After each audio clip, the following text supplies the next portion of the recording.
দু একজন যারা বলছে এবং যারা ভাইরাল হচ্ছে এবং তাদের ভিউ হচ্ছে বলে আপনারা টক শোতে আসছেন, এই ব্যারিস্টার শাহরিয়ারের মতো, এদের কারণে আরও ভোট কমে জামায়াতের। কারণ তাদের কথা মানুষ বিনোদন হিসেবে নেয় এবং কি বলছে দেখি, রাগারাগি খিচে কথা বলা এইসব শোনে, কিন্তু এগুলোতে ভোট বাড়ে না। তার কারণে জামায়াতের ভোট কমেছে।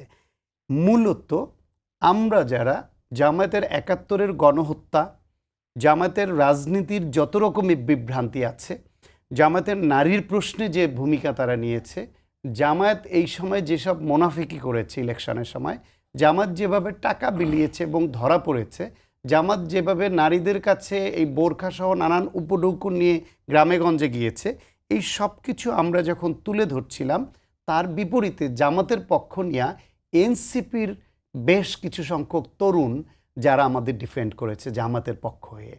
যদি সেই ডিফেন্ডটা এনসিপি জামাতের পক্ষ নিয়ে এই নির্বাচনে না করত, তাহলে তার প্রভাবও ব্যাপকভাবে রাজনীতি ভোটের মাঠে পড়তো। ফলে একটা হচ্ছে ভোট ব্যাংকের হিসাব যেটা বলল, আমি যেটা বললাম এটা হয়তো ওইভাবে ভোটের সংখ্যার বিবেচনায় হিসাব করে দেখাতে পারবো না, তবে এটার একটা ব্যাপক প্রভাব কিন্তু পড়েছে।